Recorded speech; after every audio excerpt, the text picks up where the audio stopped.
Mas ini harus jadi orang yang lebih sukses dari orang tua. Terus jangan kayak bapak sama emak gitu. Harus lebih sukses, harus jadi pengusaha kayak gitu. Biar bisa banggain emak sama bapak juga.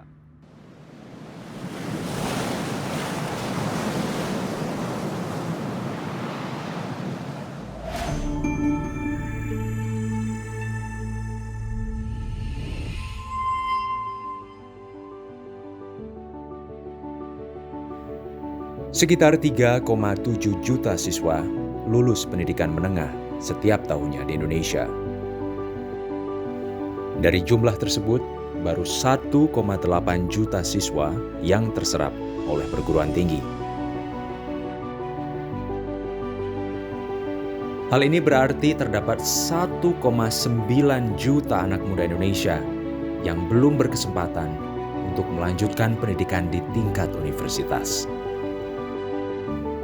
Kondisi ekonomi hingga keterbatasan jumlah penerimaan di universitas menjadi alasan terhentinya pendidikan. Ketidakberuntungan ini menyebabkan banyak generasi muda Indonesia yang masuk ke dalam dunia lapangan kerja tanpa bekal yang cukup untuk meningkatkan taraf hidup mereka. Adalah Dimas Ramadan, seorang anak nelayan dari keluarga kurang mampu di Kepulauan Seribu, yang memiliki mimpi untuk menempuh pendidikan lebih tinggi untuk dapat meningkatkan kesejahteraan keluarganya. Namun, kendala ekonomi menjadi alasan Dimas berpikir 1000 kali untuk melanjutkan pendidikannya. Namun, mimpi itu bukanlah sekedar angan-angan belaka. Kementerian Kelautan dan Perikanan memberi kesempatan kepada generasi muda, khususnya anak-anak pelaku utama, seperti anak nelayan, pembudidaya ikan, pengolah ikan, pedagang ikan, dan petani garam, untuk mendapatkan pendidikan tinggi tanpa biaya.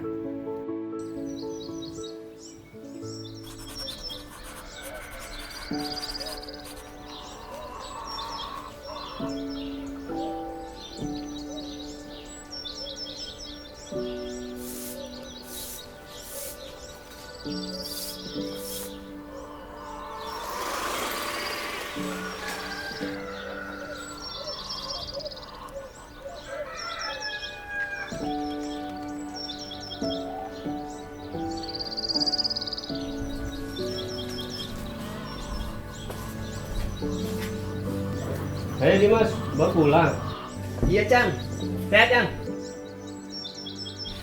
Mas pulang mas, Iya Bu, sehat mas. alhamdulillah sehat Bu. Alhamdulillah. Iya Bu. Ma, pulang.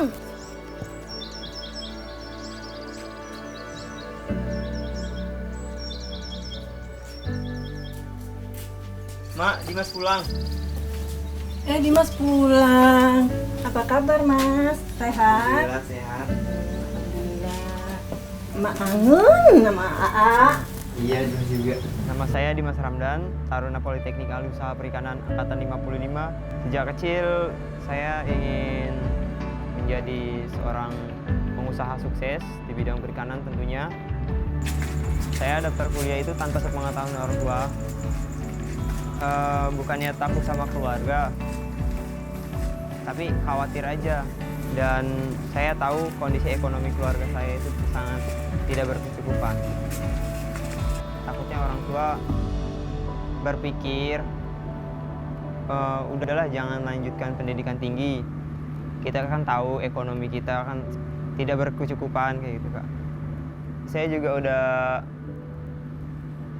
mempunyai keputusan sebenarnya dari pas mau lulus dari SMK itu. Saya mau ngikut bapak ke laut. Tapi di situ orang tua saya juga, dari kedua orang tua itu benar-benar nggak dibolehin buat ikut nelayan, ikut pergi mancing kayak gitu sama bapak. Kalau dari subuh sampai siang, kadang sore juga, kadang mau malam juga kayak gitu pulangnya.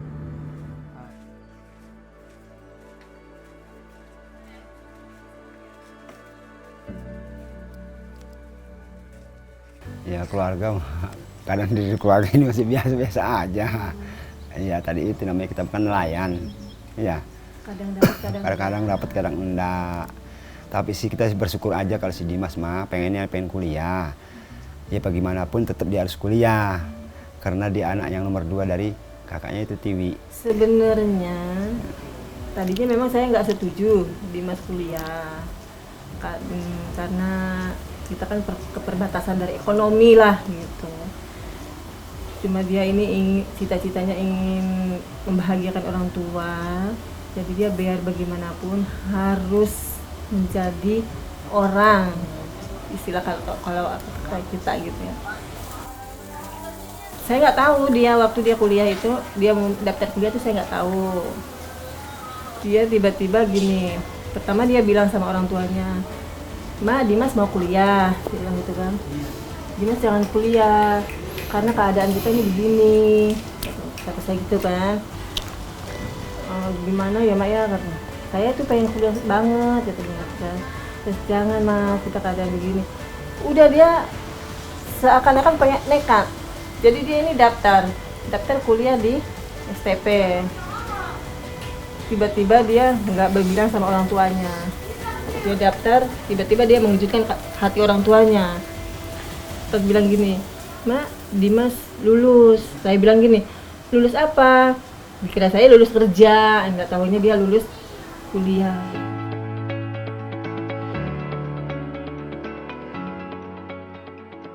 Awalnya orang tua nggak ngedukung buat saya melanjutkan ke jenjang tinggi.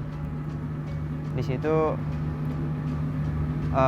coba saya buktikan kalau memang saya itu bisa. Saya itu dapat motivasi itu dari salah satu guru saya di SMK. Itu kata dia, kalau misalnya emang kita nggak nekat, kita tetap di jalan yang seharusnya kita jalanin terus, mengalir seperti air kayak gitu. Buat menuju sesuatu yang sukses itu, kita harus mengendalikan diri kita sendiri. Jangan mengikuti apa maunya kita, tapi kita coba keluar dari zona nyaman kita sendiri. Di situ kebetulan ada salah satu guru di sekolah saya dulu di SMK itu memberitahukan kalau ada loh jenjang tinggi yang tanpa biaya yang besar kayak gitu. Bahkan ada yang gratis juga kayak gitu. Jadi saya coba di situ mau daftar. Akhirnya saya daftar tanpa sepengetahuan orang tua saya. Pas waktu itu dipanggil untuk seleksi, setelah daftar, seleksi berkas, seleksi fisik, seleksi interview, akhirnya di situ diterima di Politeknik Usaha Perikanan. Itu akhirnya baru saya bilang ke kedua orang tua saya. Dan di situ orang tua juga ikut mendukung apa yang saya pilih pada saat itu.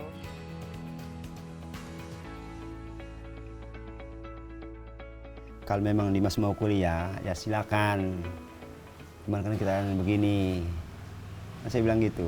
Cuman bapak nggak mau lu turun ke laut lagi, harus kuliah. Yang benar jadi orang. Kalau mau kuliah. Ya Pak.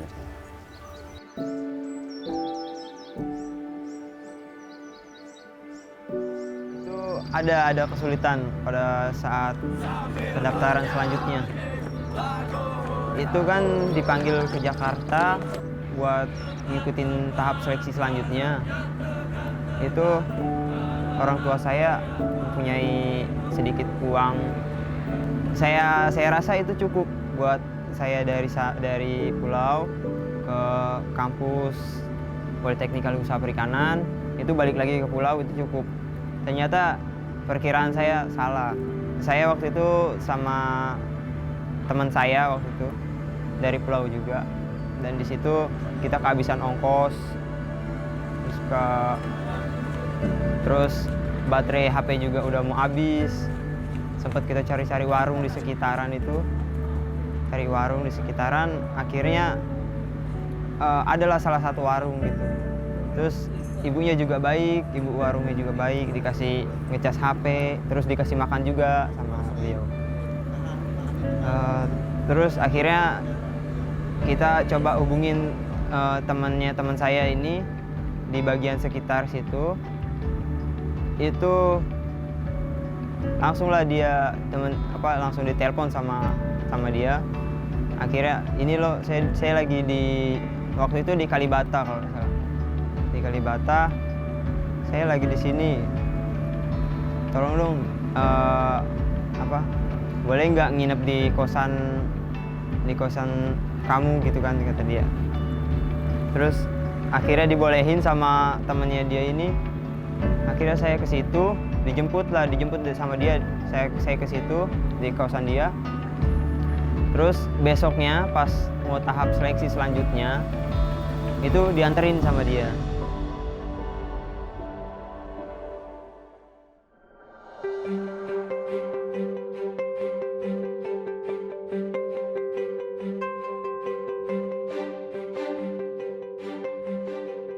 Saya juga ini sih mendapat kemudahan buat masuk Politeknik Usaha Perikanan, karena memang di situ di Politeknik Usaha Perikanan itu kan ada yang namanya jalur khusus dan jalur umum.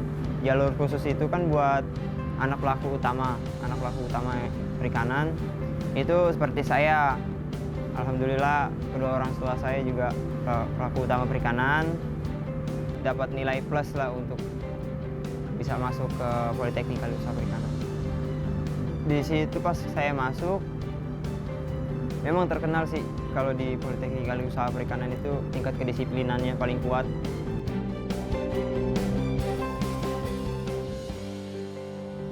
Kebiasaan di AUP itu tingkat kedisiplinan Dimas. Yang dulunya biasanya itu sukanya tidur-tiduran di kamar kayak gitu. Akhirnya di Politeknik Ahli Usaha Perikanan ini, disitulah saya juga dididik dari pagi sampai malam, sampai ketemu pagi lagi, juga kayak gitu Kak.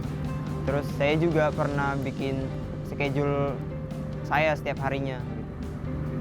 Setiap waktu sih kita harus isi dengan waktu yang benar-benar bermanfaat banget gitu Kak. Ya kalau kegiatannya tuh dari pagi, itu sebelum subuh kita udah bangun. Habis itu langsung kita ke masjid. Habis sholat subuh kita langsung ada yang namanya lari pagi. Itu lari pagi, olahraga pagi. Balik ke asrama, mandi, beres-beres, makan. Habis makan jam 7:30 atau jam 7 ke lapangan lagi untuk mengikuti apel pagi. Habis apel pagi langsung ke kelas. Dosennya enak sih Kak. Kita nanya juga respon dengan baik. Itu juga dosen juga open banget sih sama tarunanya. Tingkat kebersamaan sama teman juga, itulah yang bikin kita kuat di Politeknik Usaha Perikanan. Terus asik juga sih sebenarnya Pak. Kalau dijalanin kita asik juga. Tapi sempat juga saya juga berpikiran kayak mau keluar kayak gitu Kak.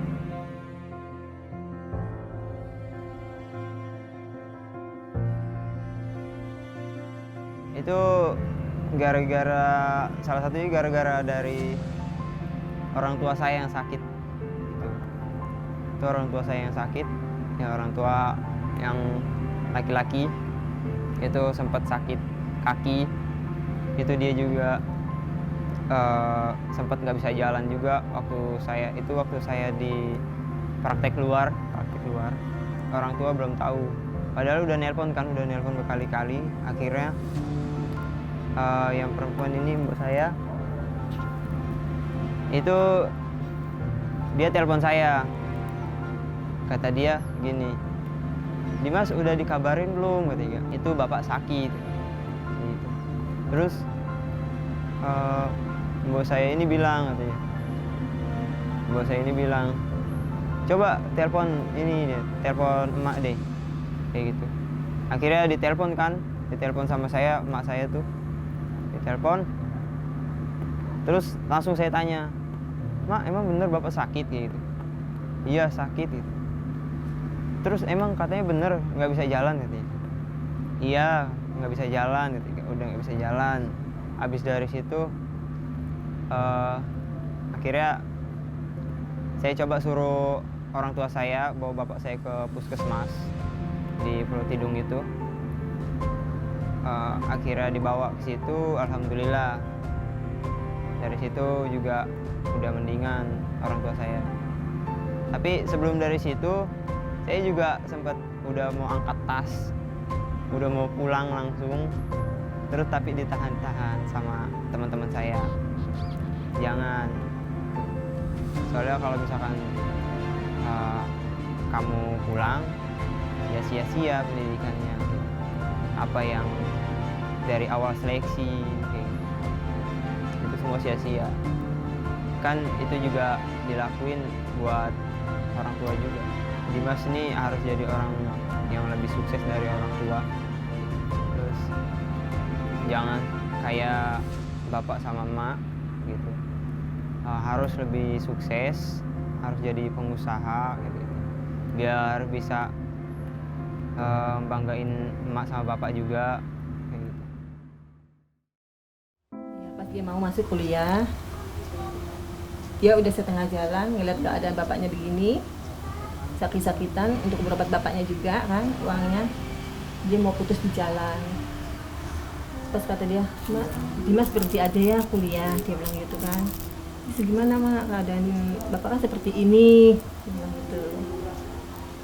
Udah mas, pokoknya Dimas masuk aja kuliah, istilah emak itu kaki buat kepala, kepala buat kaki untuk Dimas, kalau emang Dimas maunya seperti itu. Oh ya alhamdulillah, sampai sekarang dia bisa masuk STP itu. Waktu itu bingung sih sebenarnya, orang tua itu dapat uang dari mana buat Dimas gitu. Apakah meminjam ke tetangga atau ke mana atau ke saudara yang lain kayak gitu kan. Terus pada saat itu waktu itu pernah yang pas seleksi itu kan saya bawa uang tuh yang bercukupan itu, saya kira kan uangnya cukup, itu ternyata masih kurang juga.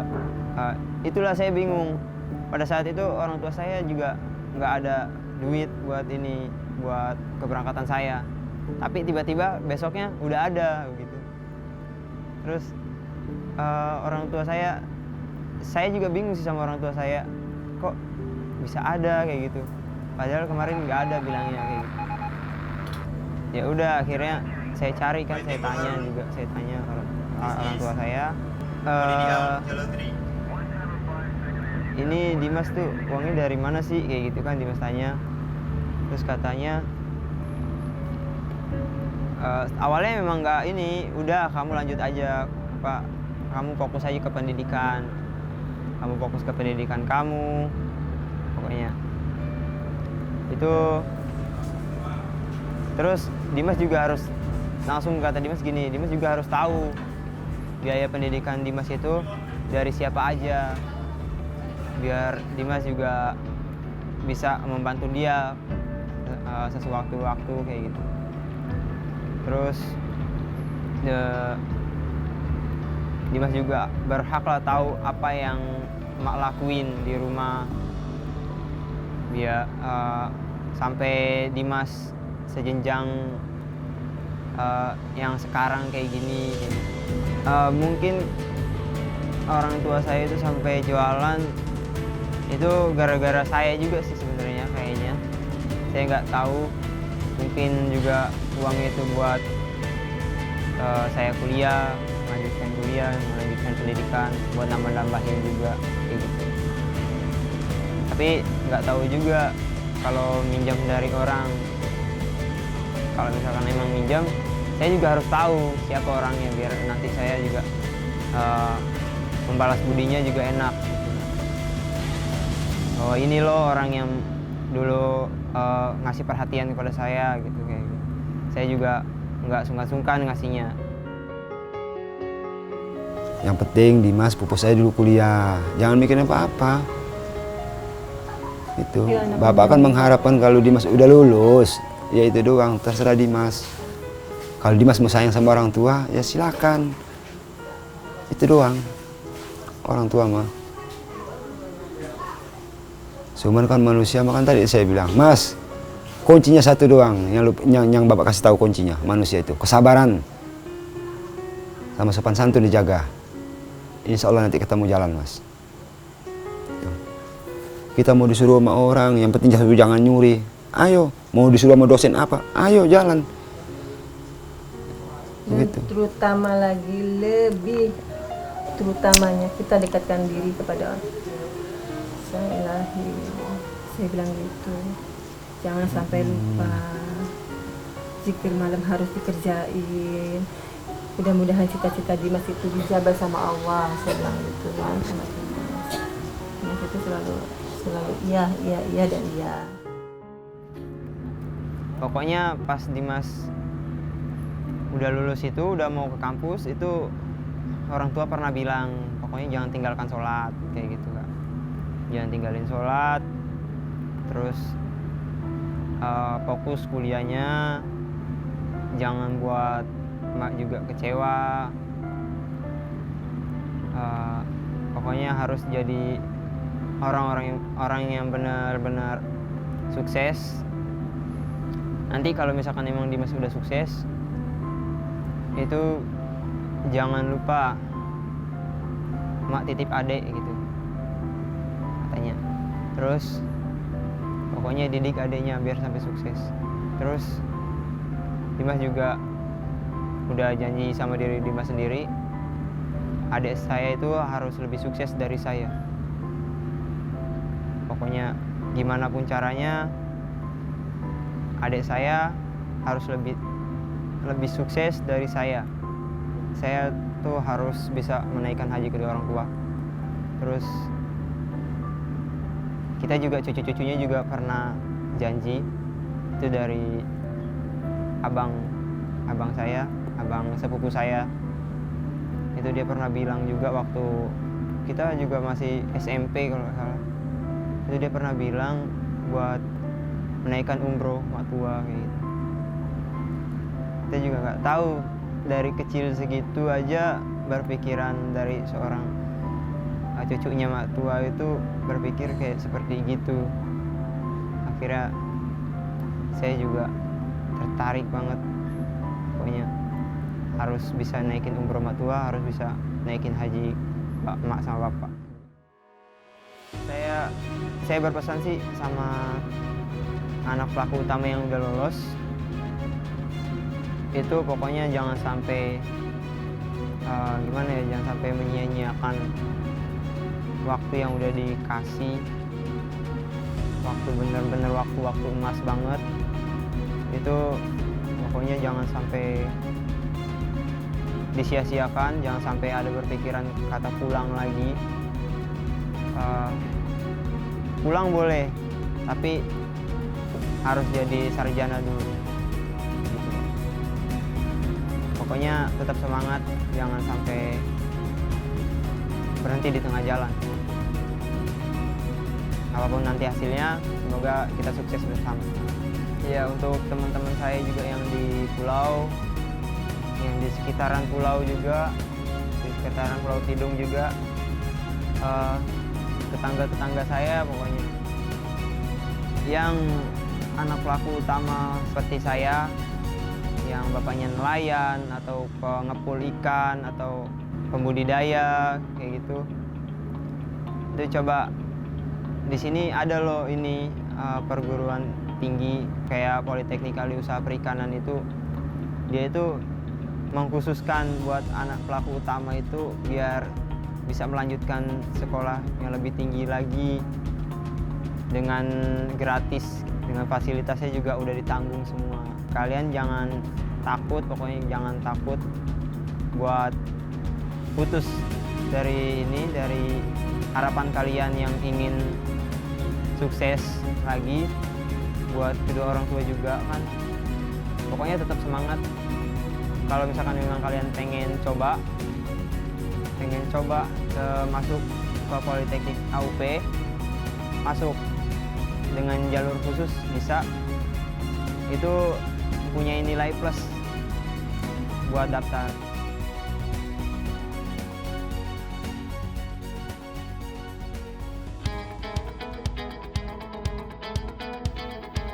Dengan kuota penerimaan sebesar 55% di Satuan Pendidikan Tinggi Kelautan dan Perikanan Kementerian Kelautan dan Perikanan, para lulusan pendidikan menengah berkesempatan mendapatkan pengetahuan dan keahlian untuk dapat bekerja di sektor kelautan dan perikanan dalam meningkatkan kesejahteraan dan taraf hidup keluarga. Menteri Kelautan dan Perikanan Sakti Wahyu Trenggono mengatakan bahwa Kementerian Kelautan dan Perikanan berkomitmen penuh dalam meningkatkan kualitas sumber daya manusia kelautan dan perikanan dengan menyelenggarakan pendidikan yang menerapkan sistem vokasi untuk menghasilkan lulusan unggul, berjiwa wirausaha, sehingga lulusan siap kerja dan dapat diterima di dunia usaha dan industri sektor kelautan dan perikanan.